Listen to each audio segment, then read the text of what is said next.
Se você, meu filho, viver segundo os estatutos de Deus, você vai prosperar, o seu reino vai prosperar, sua casa vai prosperar, tudo vai crescer, você terá um excelente reinado. Mas se você viver segundo o estatuto de Deus, era essa a preocupação de Davi, colocar o seu filho Salomão vivendo diante do estatuto de Deus, sem olhar para um lado, sem olhar para o outro, mas olhando para esse estatuto que o fazia conhecer quem era Deus. Porque o estatuto de Deus nos faz conhecer. Porque no mesmo texto que citei, capítulo 3, também vai dizer que se nós formos fiéis ao Senhor, Ele diz que Ele será fidedigno a nós, Ele será fidelíssimo a nós, Ele devolverá para nós aquilo que nós estamos ofertando para Ele. De que maneira, Senhor? Ele diz: façam prova de mim. Assim está escrito lá. Façam prova de mim. A tua fidelidade para com o Senhor, ela se volta para ti novamente, porque o nosso Deus é fiel e Ele nos abençoa. Dentro da nossa fidelidade, Ele faz prosperar o nosso celeiro, Ele faz ser farto a nossa lavoura, Ele faz ser farta a nossa lavoura. Então o que eu preciso entender? Agora, pois, toma cuidado, porque o Senhor te escolheu para construires uma casa que lhe sirva como santuário. A Bíblia já diz que o Senhor fala que Ele não habita em templos feitos por mão de homens. Mas aqui é a casa dele, Ele já estava aqui antes que nós chegássemos. É verdade, como a irmã Maria Regina ministrou. O Senhor já estava aqui antes que nós chegássemos. Ele já estava nos esperando para que o nome dele fosse louvado, para que nós fôssemos, para que ele fosse cultuado nesse lugar, mas que nós fôssemos contemplados com a sua presença, que nós fôssemos contemplados com aquilo que nós buscamos nele. Mas há de se ter, meus irmãos, uma sabedoria para entender o que o Senhor fala nesse versículo 10. Porque Ele nos manda ter cuidado, e ter cuidado é o que fala no Novo Testamento. Sede vigilantes. Sede vigilantes quanto à oração. Sede vigilantes quanto à sua própria vida. Sede vigilantes quanto às falsas doutrinas, contra os falsos ensinamentos. Porque muitos têm aí fora dizendo que a teologia ensina dessa forma, desse jeito e dessa maneira. Mas cuidado, que Satanás conhece a Bíblia mais que eu e você. Satanás conhece a Bíblia mais do que o pastor de vocês e mais do que vocês. É tanto que ele usou a Bíblia para tentar ludibriar o próprio Senhor Jesus. Como pode Satanás usar a palavra de Deus para tentar derrubar o Filho de Deus? Onde ele disse para o Filho de Deus que se ele se prostrasse diante dele, ele daria todo o reino da terra ao Senhor Jesus. Mas a resposta do Senhor Jesus foi: nem só de pão viverá o homem, mas de toda a palavra que sai da boca de Deus. E o que nós precisamos entender, amados, é que Davi, quando chamava a atenção do seu filho Salomão, usado pelo próprio Deus, as suas palavras diziam: meu filho Salomão, tenha cuidado, porque o Senhor te escolheu. E aqui eu quero trazer, para fazer uma analogia para a igreja hoje, um texto do Antigo Testamento, mas colocar numa atualização. Porque ele diz assim: meu filho Salomão, tome cuidado, porque o Senhor te escolheu para construir uma casa. Eu quero trazer esse texto, porque a palavra de Deus, ela é nova, ela se renova todo santo dia. E quando Davi diz para Salomão: tenha cuidado, porque Deus te escolheu para fazer uma casa para ele, eu digo nessa noite: tenha cuidado, porque Deus te escolheu como casa para ele. Quem entendeu isso? Tenha cuidado, porque Deus te escolheu como casa para Ele. Ele não habita em templos feitos por mão de homens, mas Ele quer te santificar e habitar dentro de você. Ele quer te santificar, Ele quer te purificar, Ele quer te ensinar novos caminhos, que não são aqueles caminhos que talvez os nossos pés estão trilhando, mas Ele quer iluminar os nossos passos, para que a gente possa entender por onde a gente tem que caminhar. por onde a gente tem que passar.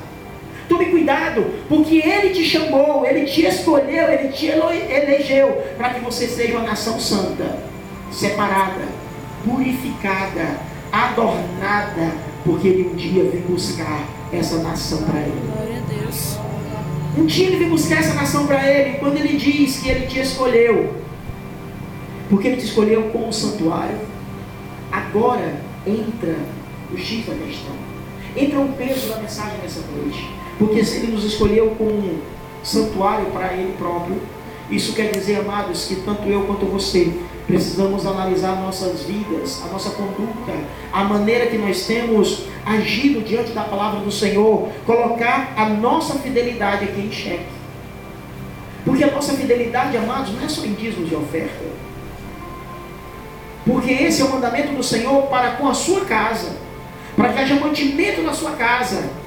Só que além disso, e mais pesado que isso, Ele nos chama a santidade para que nós possamos habitar na casa que Ele tem preparado para nós. Além disso, Ele nos chama a santidade para que nós possamos habitar no lugar que Ele tem preparado para nós. Quem sonha com o céu? Todos nós sonhamos com o céu. Todos nós sonhamos com salvação. Todos nós queremos salvação, mas para buscar essa salvação, que ela está aberta diante da igreja, ela paira sobre a igreja, para que nós recebamos essa salvação, é necessário que a gente entenda o que é fidelidade. Não é só no dízimo e na oferta, porque o dízimo e a oferta são necessários para a casa do Senhor, para que haja mantimento, mas para que eu possa habitar, para que eu possa estar, para que eu possa entrar no lugar santo dos santos, eu preciso ser fiel na minha conduta. Eu preciso vencer todo santo dia a mim mesmo. Eu preciso batalhar contra a minha própria pessoa, que todo santo dia me leva a pecar, que todo santo dia me leva a fazer coisas erradas, que todo santo dia me leva a praticar coisas que não alegram ao Senhor, mas que eu poderia combater e não combato, porque há uma luta dentro de mim que me vence e me faz fazer aquilo que a carne deseja. E a Bíblia nos diz essa noite que nos falta algo, porque assim como Davi disse para Salomão, agora pois toma cuidado, a Bíblia também diz, agora pois sejam vigilantes, porque a nossa vigilância faz com que nós estejamos atentos ao Espírito Santo de Deus, que nos diz o caminho que devemos seguir. E é por isso que às vezes, amados, nós estamos em caminhos errados. E a gente vem para a igreja, a gente está dentro da igreja, a gente escuta a voz, a gente escuta a palavra de Deus, mas muitas das vezes andamos por caminhos errados, porque não temos mais a sensibilidade de ouvir o que o Espírito Santo fala ao nosso coração. E aquele que tem ouvidos para ouvir, ouça o que o Espírito diz à igreja. Fala em Apocalipse, capítulo 3. Porque nós não podemos mais viver da maneira que nós vivíamos antes. Nós não podemos mais fazer o que nós fazíamos antes. Nós não podemos mais viver na falsidade de antes. Nós não podemos mais viver na vida velha. Nós precisamos viver o novo de Deus em nossas vidas. Precisamos trocar a nossa forma de falar, de pensar, de vestir, de andar. Precisamos trocar o nosso ciclo de amizade, porque a Bíblia diz que nós precisamos andar com quem é luz. Porque luz não se mistura com trevas, trevas não se misturam com luz. E onde a luz está, é preciso clarear. Mas às vezes, amados, nós estamos em rodas de amigos que a gente se surpreende quando alguém diz assim: não, mas fulano aqui é crente. Aí a gente, fulano é crente? Nem parece. Porque a nossa conversa não traz luz, porque a nossa presença não ilumina. Mas pastor, eu sou crente. Mas às vezes, amados, nós estamos tão distantes do Senhor que não temos o mínimo de luz possível para que alguém possa ver algum brilho em nós. E às vezes nós estamos tão distantes, amados, que tão perdidos no meio do caminho, tão perdidos no meio da estrada, que nós não demonstramos a alguém quem é Deus. Nós não demonstramos a alguém o que Deus fez em nossas vidas. Nós não demonstramos a alguém o que Deus é capaz de fazer na vida de alguém. Porque nós estamos tão distantes do Senhor que a nossa luz não brilha mais. A preocupação de Davi com Salomão era exatamente essa. Ele disse: toma cuidado. Toma cuidado, porque o Senhor te escolheu para construires uma casa. Toma cuidado, porque o Senhor te escolheu para fazer algo interessante, algo para Ele. E de que casa era essa que Davi estava falando? Davi queria construir um templo para Deus, Deus não permitiu. Mas Deus disse para Davi: o teu filho Salomão que vai fazer para mim. Davi estava dizendo para ele: Deus te escolheu para fazer o templo que eu iria fazer, e Ele não aceitou das minhas mãos. Olha o significado espiritual disso. Aonde você precisa olhar para a pessoa que está do seu lado, e embora que você esteja brincando todo santo dia contra você mesmo, mas você precisa olhar para ela e dizer: Deus te escolheu para fazer algo grande na tua vida, que talvez a mim não seja permitido fazer, mas Deus te chamou para que você faça para Ele. Olha a responsabilidade de Davi. Davi teve que descer, Davi teve que descer e se humilhar diante do seu próprio filho, porque ele disse assim: olha, Salomão, eu ia fazer um templo para Deus, mas Deus não permitiu que eu fizesse, porque nas minhas mãos tinha o sangue humano. Mas Deus te escolheu para fazer esse templo que eu queria fazer, mas Deus não quis receber de mim, mas Deus quer receber de você. Davi teve que se humilhar diante do seu próprio filho e dizer: Deus rejeitou a minha oferta, porque eu não tinha condições de ofertar isso para Deus. Mas Deus te chamou e te escolheu para você fazer a casa onde Ele vai habitar, a casa onde Ele vai receber a igreja. Olha o significado espiritual disso, amados. Deus te chamou e talvez hoje você esteja dizendo: mas pastor, o que é que eu faço dentro da igreja? Pastor, o que é que eu sou dentro da igreja? Dentro da igreja você é crente até o tutano. Dentro da igreja você é separado. Dentro da igreja você é um escolhido. Dentro da igreja você é aquele que Deus apontou o dedo e disse: eu quero você. Mas pastor, eu não sou obreiro, pastor, eu não faço parte de nada, de grupo disso, grupo daquilo, não faço parte de nada. Mas Deus tem uma obra na tua vida.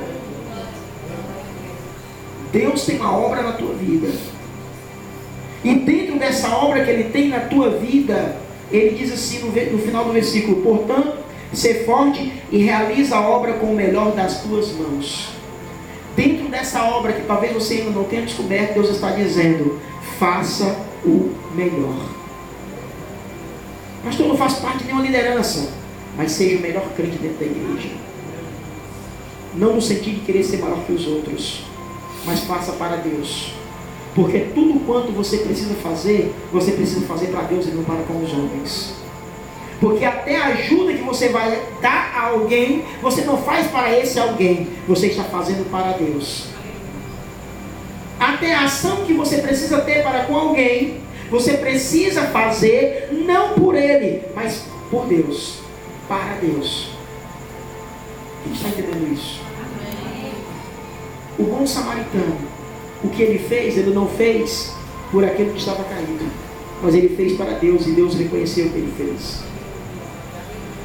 Então, amados, o que nós precisamos entender aqui é que Salomão é chamado agora para que ele possa ter cuidado com a sua própria vida e não cair, e não desanimar, mas entender que ele tem uma obra, e que essa obra que tem nas mãos dele, ele precisa fazer da melhor forma possível.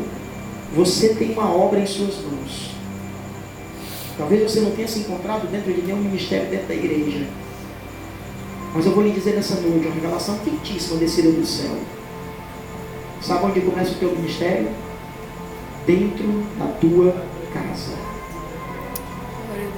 Talvez você não tenha nenhuma obrigação dentro da igreja com nenhum ministério, porque Deus quer começar o ministério dentro da tua casa. Ei, começa a pastorear dentro da tua casa. Começa a dar bom testemunho dentro da tua casa. Começa a mostrar quem Deus é dentro da tua casa. Começa a mudar, começa a mostrar a transformação de Deus na tua vida dentro da tua própria casa. Porque o que Deus está dizendo nessa noite, amados, é que Deus quer começar por lá. Deus quer começar por lá. A obrigação de Salomão era entregar para Deus um templo feito de pedras. Mas no Novo Testamento, a minha e a tua obrigação é entregar para o Senhor um templo santificado, purificado. Mas isso quem faz somos nós? Não, mas a decisão é nossa. Quem santifica, quem purifica, não somos nós. Mas a decisão de purificar e santificar tem que partir de nós. Porque se Deus precisa habitar no templo santo, no templo puro, eu preciso tomar a decisão de ser o melhor na casa do Senhor.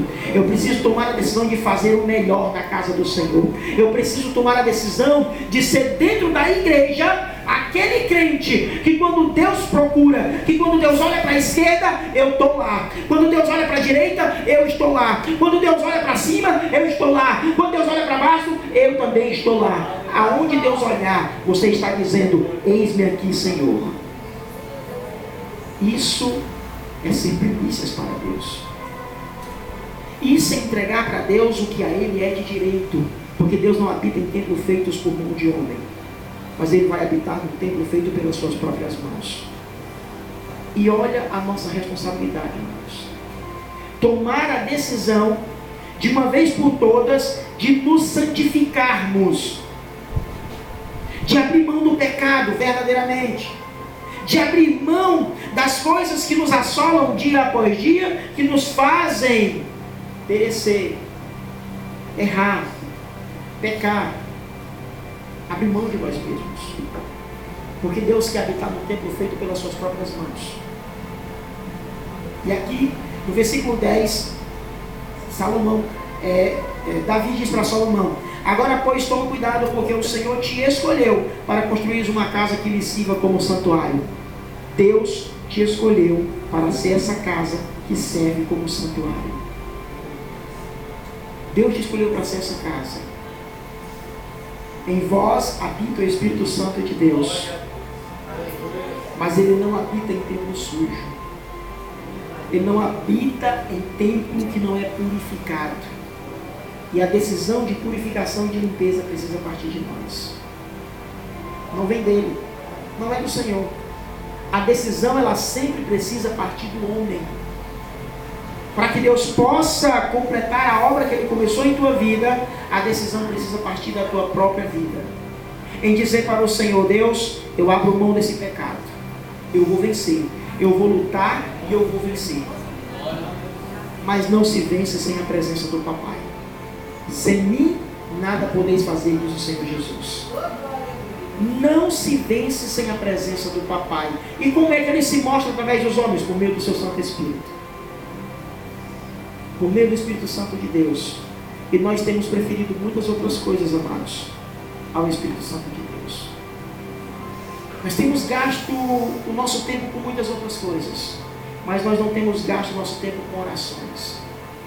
Nós temos buscado muitas coisas para que haja enriquecimento aqui nesse mundo, e temos nos esquecido de que nós precisamos guardar, juntar tesouro no céu, aonde a traça e a ferrugem não corroem. Ficaram guardados esperando pela tua chegada. O que eu preciso entender hoje, pastor, para que eu saia daqui e decida me purificar? O que eu preciso entender hoje? O que você precisa entender por meio da sua oração é se Deus está ou não contigo. O que você precisa entender nessa noite por meio da tua oração é se Deus habita ou não em ti. Pastor, mas o que vai me mostrar isso? As tuas ações daqui para trás. E a tua decisão daqui para frente. O que você tem feito daqui para trás?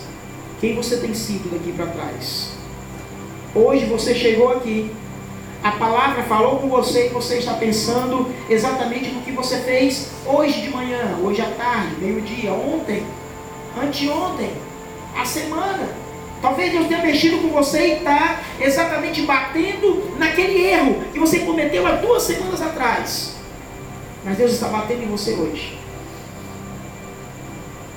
E aí nós precisamos, nessa noite, na nossa oração, descobrir se Deus está ou não conosco. Se Ele habita ou não nesse templo. Se esse templo está limpo ou se esse templo está sujo. Se ele está purificado ou se ele está cheio de pecado. É isso que Deus quer que a gente descubra hoje.